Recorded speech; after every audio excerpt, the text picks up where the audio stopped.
एका टेलरच्या दुकानात एक सुंदर मुलगी आली आणि एक कापड घेऊन म्हणाली, माझे माप घ्या आणि अमुक डिझाईनचा ड्रेस तयार करून द्या. टेलर तिचे माप घेत असताना अचानक त्या मुलीने स्वतःचे कपडे फाडले आणि मोठ्याने किंचाळू लागली. मुलीच्या आरडाओरड्यामुळे दुकानाच्या बाहेर गर्दी जमली. मुलीने तिथे उपस्थित लोकांना सांगितले, तर मी फक्त माझे कपडे शिवायला आले होते, पण या टेलरने माझ्यावर बलात्कार करण्याचा प्रयत्न केला. देवाचे आभार की तुम्ही सर्वजण वेळेवर आलात, नाहीतर माझी इज्जत धोक्यात आली असती. टेलरने तिचे बोलणे ऐकून सांगितले, ही मुलगी खोटे बोलत आहे आणि माझ्यावर खोटा आरोप लावत आहे. पण मुलीच्या डोळ्यातील अश्रू पाहून लोकांनी टेलरच्या कोणत्याही गोष्टीवर विश्वास ठेवला नाही आणि त्याला बेदम मारहाण केली. नंतर लोकांनी टेलरला पोलीस स्टेशनमध्ये नेले. तब्बल 45 दिवसांनी शपथपूर्वक जबानी दिली की हा माणूस त्या मुलीवर बलात्कार करण्याचा प्रयत्न करत होता. साक्षीदारांच्या उपस्थितीत न्यायालयाने टेलरला 5 वर्षाची शिक्षा आणि 2 लाख रुपये दंड ठोठावला. 5 वर्षांनी जेव्हा तो तुरुंगातून बाहेर आला, तेव्हा त्याला समजले की तीच मुलगी आता असिस्टंट कमिशनर बनली आहे. टेलरने आपला व्यवसाय सोडला आणि फकीर बनून असिस्टंट कमिशनरच्या घरासमोर जाऊन बसला आणि एक दिवस अचानक आवर्जून हा एक टेलर मास्टर होता, जो स्त्री आणि पुरुष दोघांसाठीही कपडे शिवत असे. तो असे डिझाईन तयार करत असे की मुलींना त्यांचे शिवणकाम आवडत आणि त्यामुळे त्याच्या दुकानात पुरुषांपेक्षा जास्त स्त्रियांची गर्दी असत. त्याने आपल्या दुकानात 20हून अधिक कारागीर ठेवले होते, कारण कामाचा ओघ खूप जास्त होता. कपडे शिवण्याच्या कलेत तो विशेष प्रवीण होता, त्यामुळे त्याचा व्यवसाय मोठ्या प्रमाणात वाढला होता. त्याने आपल्या भावासाठी एक वेगळी दुकान उघडली होती. संध्याकाळची वेळ होती. त्याचे सर्व कारागीर आपापल्या घरी निघून गेले होते. तो दुकानात एकटाच बसून कपड्यांची मोजणी करत होता. अर्ध्या तासाने त्याचं दुकान बंद करून घरी जाण्याचा विचार होता. तो दुकान बंद करणार होता तेवढ्यातच एक मुलगी आत आली. तिच्या हातात एक महागडा ड्रेस होता. मुलीने आवर्जून म्हणाले, तुमच्या कामाची खूप प्रशंसा ऐकली आहे, म्हणूनच खास दुसऱ्या शहरातून तुमच्याकडे आले आहे. तिने तो ड्रेस आवर्जून दिला आणि मग आपल्या बॅगमधून एक मोबाईल काढला. मोबाईलवर एक डिझाईन दाखवत तिने म्हणाले, मला या डिझाईनचा एक ड्रेस तयार करून घ्यायचा आहे. अर्जुनने एका आठवड्याचा वेळ मागितला, पण मुलीने म्हटले, माझ्या बहिणीचे लग्न आहे, त्यामुळे मला हा ड्रेस 3 दिवसाच्या आत हवा आहे. अर्जुनने सहमती दर्शवत म्हणाले, ठीक आहे, मी 3 दिवसात ड्रेस तयार करून देईन. नंतर मुलीने अर्जुनला सांगितले, तुम्ही माझे माप घेऊन टाका. पण अर्जुनने उत्तर दिले, मी स्त्रियांचे माप घेत नाही. तुम्ही कागदावर तुमचे माप लिहून द्या, जेणेकरून मी त्यानुसार ड्रेस तयार करू शकेल. मात्र त्यानंतरही मुलगी वारंवार आग्रह करत होती की तुम्हीच माझे माप घ्या, म्हणजे तुम्हाला नंतर काही अडचण येणार नाही आणि ड्रेस बिघडणार नाही. अर्जुन त्या मुलीचे माप घ्यायला लागला तेव्हाच ती अचानक जोरजोरात किंचाळू लागली. अर्जुन त्या मुलीच्या वागण्याने हैराण झाला की एवढ्या जोरात ओरडू लागली की अर्धा बाजार तिच्या आवाजाने गोळा झाला. लोकांची गर्दी अर्जुनच्या दुकानात जमा झाली. गर्दीतल्या एका व्यक्तीने मुलीला विचारले, काय झाले? तुम्ही का ओरडत आहात? मुलीने उत्तर दिले, मी याच्या प्रसिद्धीबद्दल ऐकून त्याच्या दुकानात ड्रेस शिवायला आले होते, पण त्याने माझ्यावर बलात्कार करण्याचा प्रयत्न केला. मुलीचे बोलणे ऐकून अर्जुन म्हणाला, ही खोटे बोलत आहे. मला माहीतही नाही माझ्यावर खोटा आरोप का करत आहे आणि यामागे तिचे काय उद्दिष्ट आहे, पण या गोष्टीत कोणतीही सत्यता नाही. गर्दीत असलेल्या लोकांनी काही विचार न करता अर्जुनला मारायला सुरुवात केली. त्याच्या हातात जे होतं तेच तो अर्जुनवर फेकू लागला. परिस्थिती गंभीर होत असल्याचं पाहून एका वयोवृद्ध व्यक्तीने लोकांना समजावत, तुमचं हे वर्तन योग्य नाही, तुम्ही कायदा हातात घेऊ नका. चांगलं होईल की याला पकडून पोलीस स्टेशनला नेलं जावं, जेणेकरून त्याच्या विरोधात कायदेशीर कारवाई करता येईल. लोकांनी त्या वृद्धाच्या सल्ल्याला मान्यता देत अर्जुनला मारत मारत पोलीस स्टेशनला नेण्याचा निर्णय घेतला. ती मुलगी, जिचं नाव ईशा होतं, ती फाटके तुटके कपडे घालून गर्दीच्या मागे मागे पोलीस स्टेशनला पोहोचली. इन्स्पेक्टरला गर्दीने सांगितलं की याच टेलरने मुलीचा बलात्कार करण्याचा प्रयत्न केला. मुलीच्या किंचाळण्या ऐकून आम्ही इथे आलो, याला पकडून तुमच्याकडे आणलं. इन्स्पेक्टरने मुलीचे कपडे पाहिले व तिचे जबाब नोंदवले. मुलीनेही तेच सांगितले की याने माझ्यावर बलात्कार करण्याचा प्रयत्न केला, पण देवाची कृपा आणि या लोकांमुळे माझा जीव वाचला आणि माझी इज्जतही. 45 नागरिकांनी या टेलरच्या विरोधात साक्ष दिली, त्यामुळे त्याला तुरुंगात पाठवण्यात आलं. नंतर न्यायालयाने त्या टेलरला 5 वर्षाची शिक्षा आणि 2 लाख रुपये दंड ठोठावत. ही बातमी त्या शिवणकाम करणाऱ्या अर्जुनसाठी एखाद्या डोंगरासारखी कोसळली, कारण त्याला याची अजिबातही अपेक्षा नव्हती. काही दिवसांपूर्वीच त्याचा व्यवसाय झपाट्याने वाढत होता. संपूर्ण शहरात त्याच्या शिवणकामाची चर्चा होती आणि लोक त्याच्या कामाबद्दल खूप पसंत करत होते. पण आता तो खूप चिंतेत होता, कारण दुकान सांभाळणारा कोणीच नव्हता. त्याचा भाऊ दुसऱ्या शहरात काम करत होता आणि त्याचे कारागीर इतके कुशल नव्हते की त्याच्या अनुपस्थितीत काम करू शकतील. जेलमध्ये बसलेला अर्जुन वारंवार हाच विचार करत होता की ती मुलगी कोण होती आणि तिने त्याच्याशी असे का केले. तो आपल्या भूतकाळाचा आढावा घेऊ लागला. अशा कोणत्या गोष्टी घडल्या असतील ज्यामुळे ती मुलगी त्याची शत्रू बनली. त्याने तर पहिल्यांदाच तिला पाहिले होते. याआधी त्याचा कधीच सामना झाला नव्हता. मग त्याने असे का केले. अर्जुनच्या वडिलांचे आधीच निधन झाले होते आणि जेव्हा त्याच्या आईला त्याच्या अटकेची बातमी कळली तेव्हा ती घाबरलेली धास्तावत आपल्या मुलीला भेटायला आली. आईच्या चेहऱ्यावरची काळजी पाहून अर्जुनने तिला धीर दिला आणि म्हणाला, आई, मी लवकरच जेलमधून बाहेर येईल. मी एका वकिलासोबत बोललो आहे. माझी जामीन निश्चित होईल. आईने विचारले, त्या मुलीने तुझ्याबद्दल असे का केले. तिची तुझ्याशी काही दुश्मनी होती का. अर्जुन आपल्या आईला समजावू लागला, मी तिला ओळखत नाही. मला माहिती नाही की तिने असे का केले. आई म्हणाली, कदाचित एखाद्या दुसऱ्या दुकानदाराने तुझ्याविरुद्ध कट रचला असेल आणि त्या मुलीला तुझ्या दुकानात पाठवले असेल, जेणेकरून तुझा व्यवसाय बंद पडेल. अर्जुन म्हणाला, आता याबद्दल काही सांगणे घाईचे होईल.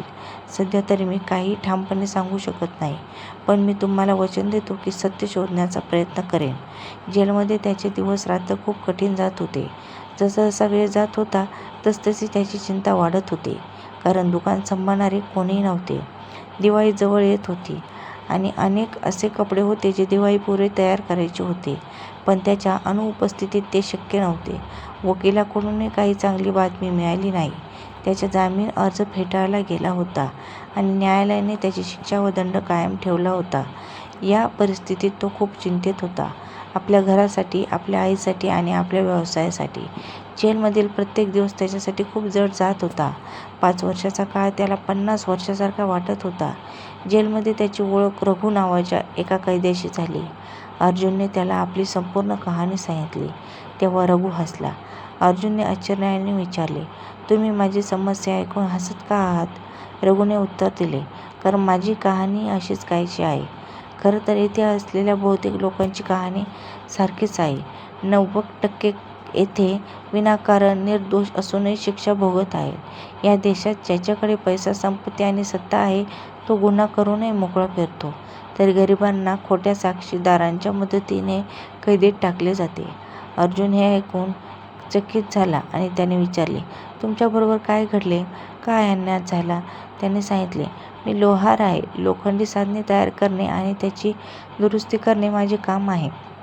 एके दिवशी मी माझ्या दुकानात काही साधने घेऊन घरी जात होता, तेव्हा रस्त्यावर एक माणूस पडलेला दिसला. तो पुन्हा पुन्हा पाणी मागत होता. मला वाटले की तो अडचणीत आहे आणि तहानलेलाही आहे. मी ताबडतोब माझी पाण्याची बाटली घेऊन त्याच्याजवळ गेलो, पण पाहिले की तो जीवन मरणाच्या सीमेरेषेवर आहे. जरी तो पाणी मागत होता तरी त्याला पिण्याची ताकद नव्हती. माझी अडचण तेव्हा आणखीच वाढली होती जेव्हा मी पाहिले की कोणीतरी त्याच्या छातीत खंजीर खुपसला होता. या परिस्थितीत मला काहीच कळत नव्हते की काय करावे. आधी वाटले की याला मदत करून इस्पितळात घेऊन जावे. नंतर भीती वाटली की कुठे मीच अडचणीत सापडणार आहे ना. मी विचार करतच होतो की अचानक एक पोलीस व्हॅन तिथून गेली. एक पोलीस व्हॅनमधून उतरला आणि त्याने पाहिले की एक माणूस जमिनीवर पडलेला आहे आणि माझ्या हातात काही साधने आहेत. काही विचार न करता त्याने समजून घेतले की मीच त्याच्या छातीत खंजीर खुपसला आहे. पोलिसांनी मला अटक केली. मी वारंवार सांगत होतो की मी त्याला जखमी अवस्थेत रस्त्यात पडलेला पाहिले आणि त्याला मदत करायला होतो. तेवढ्यात तुम्ही पोहोचलात आणि मला पकडले. पण त्यांनी माझ्या कुठल्याच गोष्टीवर विश्वास ठेवला नाही. तो माणूस मरून गेला आणि माझ्यावर खुनाचा आरोप ठेवण्यात आला.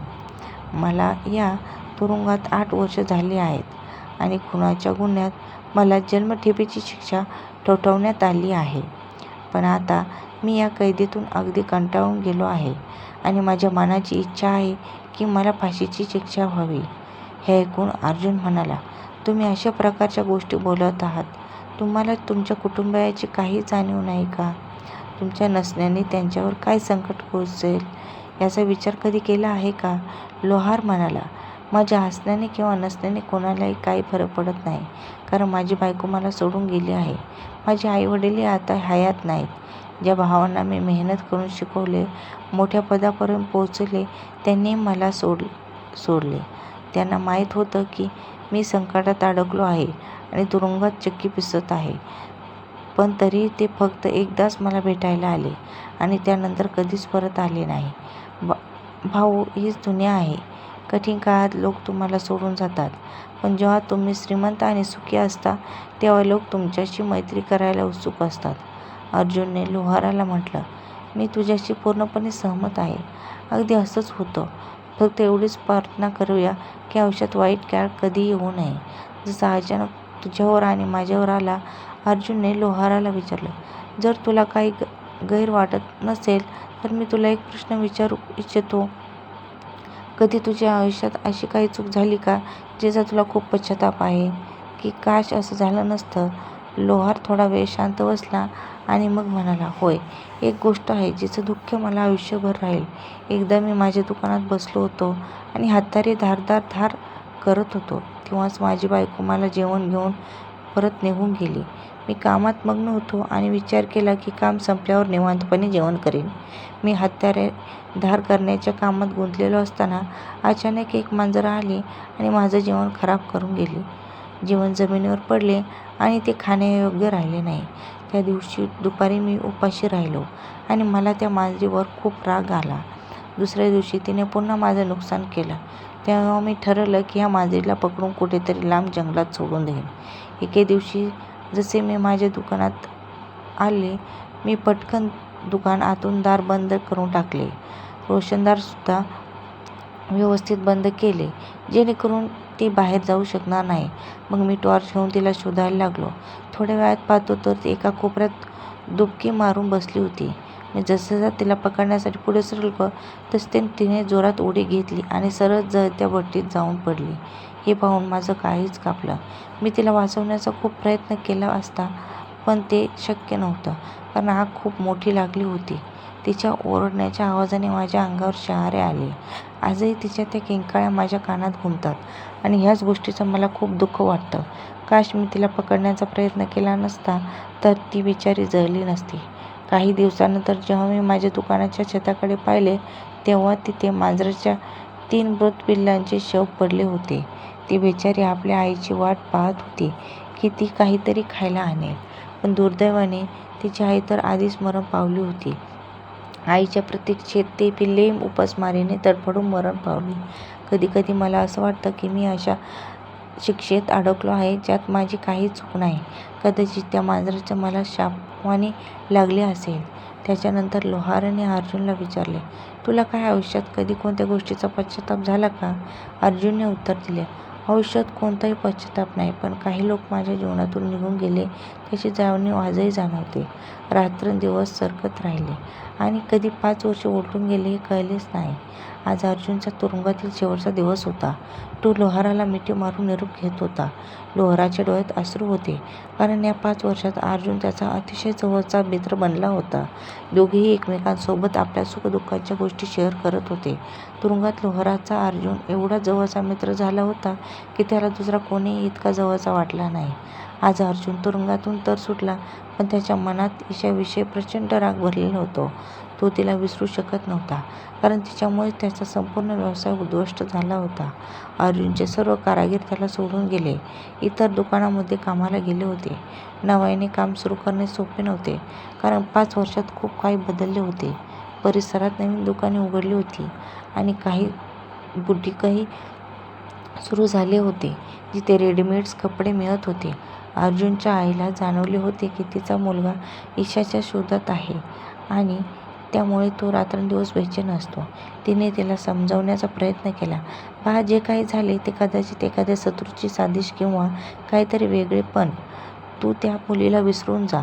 पण अर्जुन वारंवार म्हणायचा, "मी त्या मुलीला कसं विसरू, जिने मला बरबाद करून टाकलं, संपूर्ण शहरात माझी बदनामी केली, माझे मित्र मला सोडून गेले आणि हे सगळं त्या एका स्त्रीमुळे. मला आयुष्यात किमान एकदा तरी तिच्यासमोर उभं राहायचं आहे आणि विचारायचं आहे, तिने असं का केलं?" अर्जुनने अनेक दिवस ईशाचा शोध घेत राहिला, पण ती त्याला सापडलीच नाही. तेव्हा त्याने आपल्या काही मित्रांना जबाबदारी दिली की ते त्या मुलीबद्दल माहिती काढून पाहतील. ती कुठे आहे आणि काय करत आहे. सुमारे 1.5 महिन्यानंतर त्याच्या मित्राने त्याला सांगितले, ईशाचा पत्ता लागला आहे आणि तिच्या घरचाही पत्ता मिळाला आहे.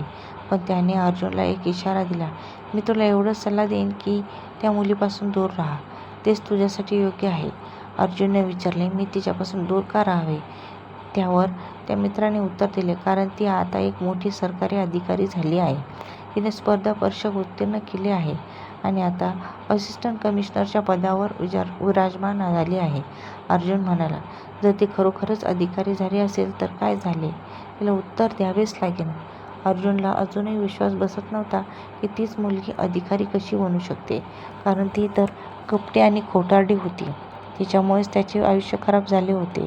तिने 45 लोकांना मूर्ख बनवले होते, तरी सर्वजण तिच्या बोलण्यावर विश्वास ठेवत होते की ती खरी बोलत आहे. अशी मुलगी इतक्या उच्च पदावर कशी पोहोचू शकते? त्यामुळेच तो स्वतः सत्य जाणून घेण्याचे ठरवत होता. ती खरंच अधिकारी झाली आहे की नाही. पुढच्या सकाळी तो घराबाहेर पडला आणि असिस्टंट कमिशनर हाऊससमोर जाऊन बसला. थोड्या वेळाने त्याने पाहिले, एका मोठ्या गाडीतून ईशा बाहेर येत आहे. तिची सुरक्षा खूप कडेकोट आहे. ईशाला पाहून अर्जुन आश्चर्यचकित झाला.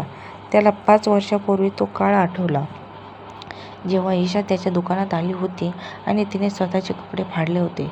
जरी त्याची खूप इच्छा होती, तरी कडेकोट सुरक्षेपुढे तो ईशाशी बोलू शकत नव्हता. म्हणूनच त्याने वेषांतर करून फकीराचा वेष धारण केला आणि असिस्टंट कमिशनर हाऊससमोर जाऊन बसला. त्याला आशा होती की कधीतरी ईशाला त्याच्यावर दया येईल आणि ती त्याला भिकेत काही पैसे देईल. तो क्षण त्याच्यासाठी योग्य असेल, जेव्हा तो तिच्याशी बोलू शकेल आणि विचारू शकेल की तिने त्याच्यासोबत असे का केले. पण दुर्दैवाने तो आपल्या उद्दिष्टात अयशस्वी होऊ शकला नाही. ईशाने कधीही त्याच्याकडे लक्ष दिले नाही किंवा एकदाही त्याला भीक देण्याचा प्रयत्न केला नाही. उलट 1 महिना उलटून गेला आणि ईशाने एकदाही त्याच्याकडे नजर उचलून पाहिलेही नव्हते. त्याच्या सर्व प्रयत्नांचा काहीच उपयोग झाला नाही. शेवटी त्याने आपला टेलरचा व्यवसाय सोडून दिला. पण एक दिवस त्याची इच्छा पूर्ण झाली, जेव्हा त्याने वर्तमानपत्रात एक जाहिरात पाहिली. असिस्टंट कमिशनर हाऊससाठी एक सफाई कर्मचाऱ्याची गरज होती, जो झाडू लावू शकेल. अर्जुनने या नोकरीसाठी अर्ज केला आणि त्याची निवड झाली. आता तो सहज ईशाला सामोरे जाऊ शकत होता. तो त्याच संधीचा प्रतीक्षेत करत होता की कुठल्या तरी प्रकारे ईशाच्या समोर येता येईल. एक दिवस जेव्हा तो झाडू लावत होता, ईशा तिच्या ऑफिसमध्ये एकटी होती. ती संधी उत्तम होती. अखेर त्याने त्या संधीचा फायदा घेतला आणि ईशाच्या ऑफिसमध्ये प्रवेश केला. त्याने खिशातून चाकू काढला. सिक्युरिटी गार्ड अर्जुनकडे धावू लागला, पण अर्जुनने लगेच चाकू ईशाच्या गळ्यावर ठेवला आणि धमकी दिली, "जर कोणीही माझ्याजवळ आले किंवा मला ईशाशी बोलण्यापासून रोखले तर मी हिचा चिरडून टाकेन." ईशाच्या आदेशावर सर्व सिक्युरिटी गार्ड परत आपापल्या जागी गेले. मग अर्जुनने पटकन दरवाजा आतून लॉक केला. त्यानंतर तो ईशाकडे वळून म्हणाला, "तुला माझी ओळख आहे का? जर नाही तर मी सांगतो. मी तोच अर्जुन आहे ज्याच्या दुकानात 5 वर्षांपूर्वी तू आली होतीस. तू माझ्यासोबत असं का केलं? तुझी माझ्याशी काय दुश्मनी होती?" ईशा काही वेळ शांत राहिली. मग ती अर्जुनकडे पाहत म्हणाली, "मी तुझ्या बहिणीचा बदला घेतला आहे." हे ऐकून अर्जुन आश्चर्यचकित झाला. त्याने विचारले, "कोणत्या बहिणीचा बदला? मला काही समजले नाही. मी तुझ्या बहिणीबरोबर काय केले?" ईशा म्हणाली, माझी बहीण पूनमचे नाव ऐकताच अर्जुनच्या अंगावर काटा आला. त्याला काही समजेनासे झाले की तो नक्की कुठे उभा आहे. ईशा खोल श्वास घेत म्हणाली, तू माझ्या बहिणीबरोबर जे केले ते मी कोणत्याही परिस्थितीत माफ करू शकत नव्हते. हे तुझे नशीब समज की तुझे प्राण वाचले, नाहीतर माझा हाच हेतू तुला संपवण्याचाही होता. तुझ्यामुळेच माझ्या बहिणीने आत्महत्या करण्याचा प्रयत्न केला होता, पण कदाचित तिचे आयुष्य अजून बाकी होते म्हणून ती वाचली. जेव्हा तू माझ्या बहिणीला नकारलेस जेव्हा तू तिला लग्नाला नकार दिला त्याच दिवशी तिने 3ऱ्या मजल्यावरून उडी घेतली होती. तिने स्वतःचे आयुष्य संपवण्याचा प्रयत्न केला होता, पण झाडाझुडपांमुळे तिचा जीव वाचला. अर्जुन म्हणाला, नकार मी नाही दिला तर पूनमने मला नकारले होते. दोघांची भेट एका बागेत झाली होती आणि त्या भेटीतच ते एकमेकांच्या प्रेमात पडले होते. अर्जुनने आपल्या आईला पूनमच्या घरी लग्नाची मागणी घालण्यासाठी पाठवले, पण त्याची आई रडतच परत आली. आईने सांगितले, त्यांनी केवळ मला नकार दिला नाही तर मला अपमानित करून घराबाहेर काढले. अर्जुनने पूनमला फोन केला, पण तिचा नंबर बंद येत होता. तो वारंवार फोन करत होता, पण नंबर सततच बंद येत होता. या घटनेनंतर अर्जुनने पूनमला विसरून टाकले, पण 6 वर्षांनंतर ईशाकडून त्याला खरी गोष्ट कळली की प्रत्यक्षात त्याच्या आईनेच या नात्याला नकार दिला होता. अर्जुनच्या आईने पूनमच्या घरच्यांना सांगितले होते की आम्ही अर्जुनचे लग्न दुसऱ्या ठिकाणी ठरवले आहे. माझ्या मुलाचे मोठमोठे दुकान आहेत आणि तुम्ही भाड्याच्या घरात राहता. तुम्ही तुमच्या मुलीचा संपूर्ण हुंडाही देऊ शकत नाही आणि मला अशी सून नको आहे. हे ऐकून पूनमने ठरले की खूप मेहनत करेल आणि समाजात स्वतःचे स्थान निर्माण करेल, कारण गरिबांना या समाजात कोणतीही इज्जत मिळत नाही. लोक फक्त पैशाचीच पूजा करतात. हे समजताच अर्जुन धावत आपल्या आईकडे गेला आणि तिला विचारले, आई, तू माझ्यासोबत असे का केले? मी तुझा मुलगा नाही का? तुला माझे सुख प्रिय नव्हते का? अर्जुनची आई लाजलेली होती. तिने म्हटले, बाळा, माझ्याकडून खूप मोठी चूक झाली. मी माझ्या भाचीला या घरची सून बनवू इच्छित होते, पण तू पूनमवर प्रेम करू लागलास. आता मी माझ्या चुकीचे प्रायश्चित्त करू इच्छिते. मी स्वतः पूनमची माफी मागेन. अर्जुन आपल्या आईसोबत पूनमच्या घरी गेला. पूनमने अद्याप लग्न केले नव्हते. अर्जुनच्या आईने तिची माफी मागितली आणि अशा प्रकारे पूनम पुन्हा एकदा अर्जुनच्या आयुष्यात परत आली. दोघांनी एकमेकांतील सगळे गेले शिकवे दूर केले, कारण त्यांच्या हृदयात अजूनही एकमेकांसाठी जागा होती. त्यांनी एकमेकांना माफ केले. माझी भगवंताकडे हीच प्रार्थना आहे की कोणाच्याही प्रेमात कधीच श्रीमंत गरीब अडथळा बनू नये. थँक्यू.